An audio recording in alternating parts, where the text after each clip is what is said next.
Good afternoon. I am coming to you live from my home today as it is Monday, and I'm doing a weekly video, and the topic I thought I would discuss with you guys today is the power of distant healing, and how learning Reiki can really connect you into the power of the moment, the power of now. And I thought, being that it's a beautiful public holiday here, I wanted to just reflect with you guys on some of the experiences that I've had over the last week. So starting with Reiki 2, I ran a Reiki 2 workshop last week.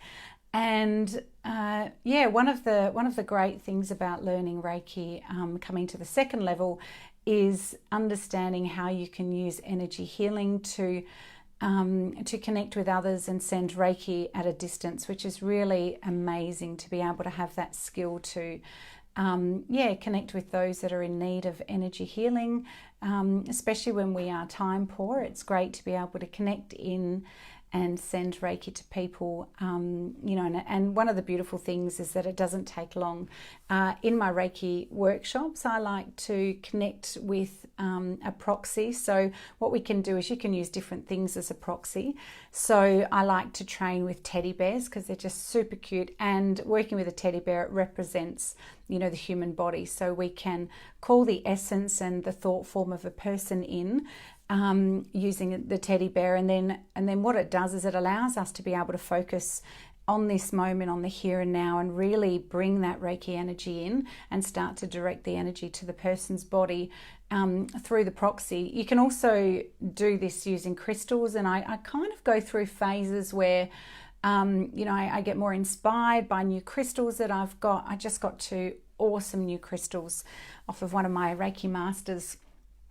Shiva Lingam is one of the crystals that I'm using. It's just this power crystal. And other times I'll just tune into different ones that I feel that the person needs. So you can basically call in the essence of the person and bring them into the crystal, and then you can run energy healing. And I almost, I do visualize that it's like wrapping that whole person's body in the beautiful, loving Reiki energy. And it can be quite powerful when we, hi Sandrine, lovely to see you here. Hi Sam. So it can be really powerful when we call the essence of the energy in. And having the proxy here, rather than using our imagination and focusing on sending it over there to people, I find just bringing them to me, and then it allows me to really connect into the moment as it is. And then, of course, intuition starts to kick in, which is fantastic, because as soon as we're in that meditative zone, and I like to think that Reiki just automatically drops me into my intuition. It doesn't take much effort. As soon as I focus on slowing down the thoughts, quietening the mind, and just getting into this now moment, and focusing all of my awareness and all of my attention to that beautiful soul that I'm sending Reiki to, then quite often I start getting intuitive messages and guidance. And what I've learned over the years of practicing is that when the thought doesn't follow, if I can clear my mind as much as possible, or slow the thoughts down and bring my focus into my body, into the way the energy moves through my body, into the feeling of the heat that's coming out of my hands, what it does is it allows for this space for the intuition to open up. And what I'll experience quite often in that beautiful relaxed state, that Reiki flow, I get messages just kind of, sometimes they seem a little bit random. It's just like a thought, or it comes into the space of my thoughts, will just pop into my mind, and I'll think, oh, that's when my critical factor tends to then come in, and I start to feel into the message and what that might represent to the beautiful person that I'm sending Reiki to. And I thought I'd just talk with you guys a little bit about my process and how it works for me. And recently I was asked to send distant healing to somebody, and when I was tuning in, quite often the messages and the intuition comes in And it really is great, because when we don't know certain things about people or their circumstances, I find it sometimes easier sending healing to people when we don't know a lot about them than when it's someone that we know very well, or a loved one, or a family, or a friend, because we can get confused as to what is intuition or what is it that I already know about that person. So when you have kind of a blank canvas, then any ideas or inspiration that pop in, or any thoughts, or especially intuitive feelings that come through the empathy, then it can be slightly easier to discern what's intuition and what's just coming from the thoughts and what you know about them. But it can sometimes be a little bit confusing. And there's lots of different ways you can send distant healing or send Reiki to other people. So I've just explained when you're doing an individual session for someone. You can also send distant healing to a group. So at the last Reiki 2 workshop, we tried something new. We did it live, so we live streamed from my training. And basically what I did in the morning is I asked if there was anyone that was needing healing or would like to be in receiving of energy. And as a group, we all collectively connected into Reiki. Everyone was sending Reiki to an individual person, so the energy just builds. And I found that over the years that the more people that come together and tune into Reiki, we kind of ride on the collective energy, which is really amazing to be able to to be of service in this way, to be able to focus on sending love and energy and healing to people, so that they can activate their own innate healing system. And and also, sometimes we need to ask for help from others when life can be a bit challenging, or when there's so many different ways that Reiki can benefit you. So I thought I would talk a little bit about that with you today. The week, so Reiki 2 on the weekend, I did take the day off. I said to my students, I actually broke my finger, so I don't know if you can see, it's all, I'm on my 3rd week of this being healed. So when I had my 1st week, my finger was kind of, they splintered, put a splint on it so that it was in the bent position, because the finger naturally wants to curl in, and bit by bit it's been, they've been straightening my finger out. And it's interesting because whenever I get a little bit of pain, I just run energy on my finger. And usually it's because I've been overdoing it and using it and typing when I'm not meant to be, or answering emails. So I have to say the last couple of weeks has been quite challenging in some regards, because, being that I'm right-handed and I broke my right finger. First bone I've ever broken in my life. So I'm glad it was just a little one and a little break.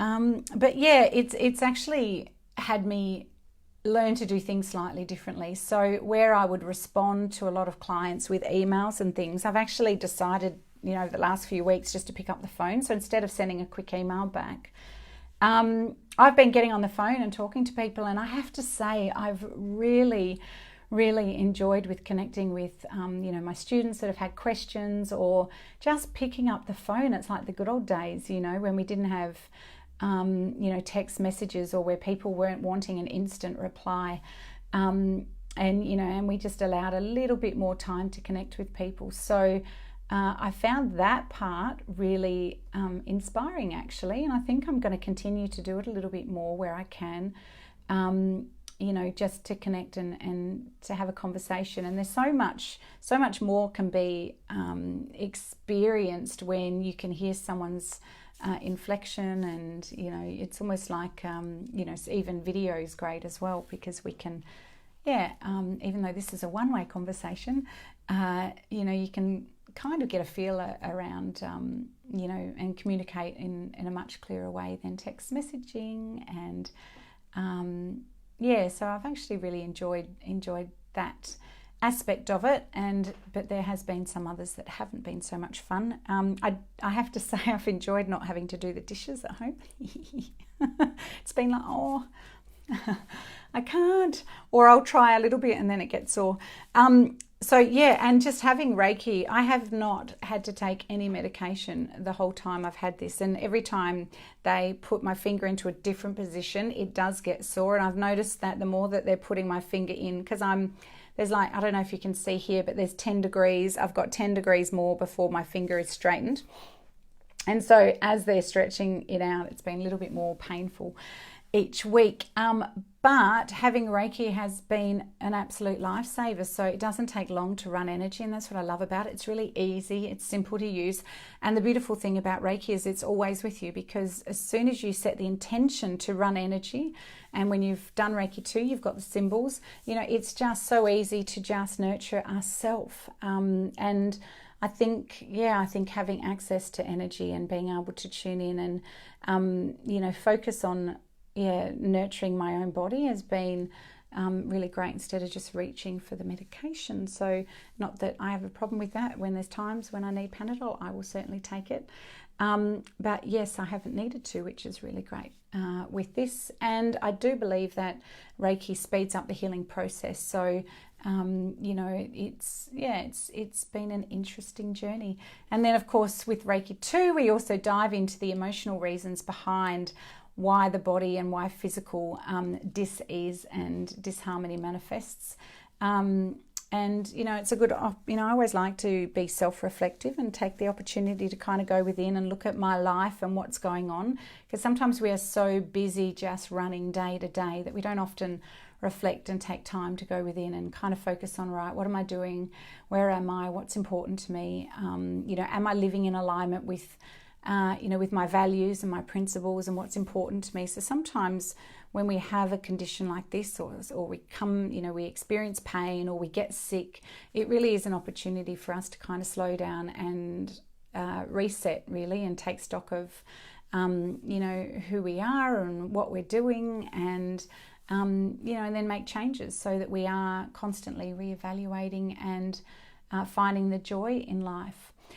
So today I will finish on one of my most favourite subjects, and that is joy, and finding the joy in the everyday moments. So this morning I got up very early. We were up at the crack of dawn, I think 5 o'clock. I just woke up early this morning, and Gerald and I sat and watched the sunrise, and it was so beautiful. And then we went out to Deepwater Point this morning, and I did plan to walk, but things changed and I couldn't. But we, just basically found a beautiful cafe and sat and just, it was, we're so lucky. We're so blessed here in Perth. We have the most beautiful places around.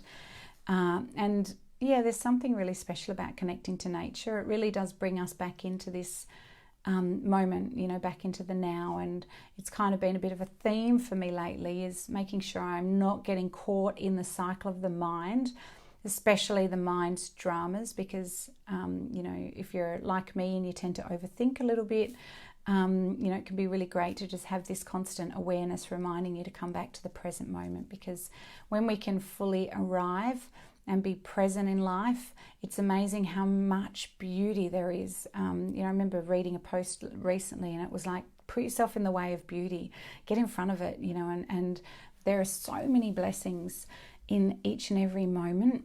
Even just this morning we were basking in all the birds just coming. It's like they all woke up at the same time and they were dancing, like running really fast across the lawn.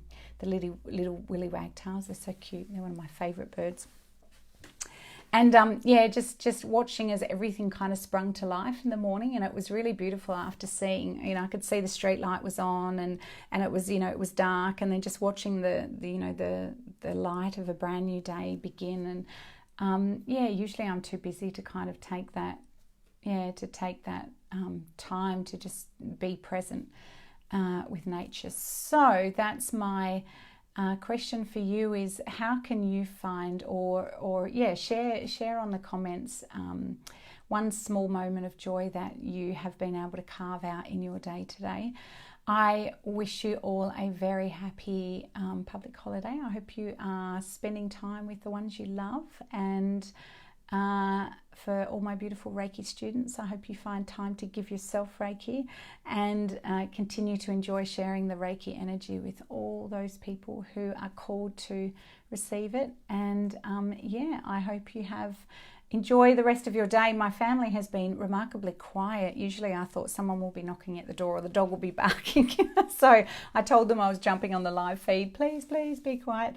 So they have. It's been awesome. So I think I better go back. I can feel a cup of tea coming on. So I hope you have a beautiful, beautiful day and a fun, productive week ahead. And I look forward to catching up with you at one of my events. We've got Accelerate Your Intuition coming up, I do believe, in a week's time, or maybe it's 2.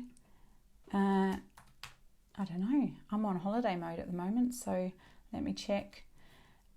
It's not this weekend, it's next weekend. So Saturday the 16th and 17th of March, if you're interested in learning how to trust your intuition and accelerate that inner knowing, and how you can use your intuition to really benefit you in life.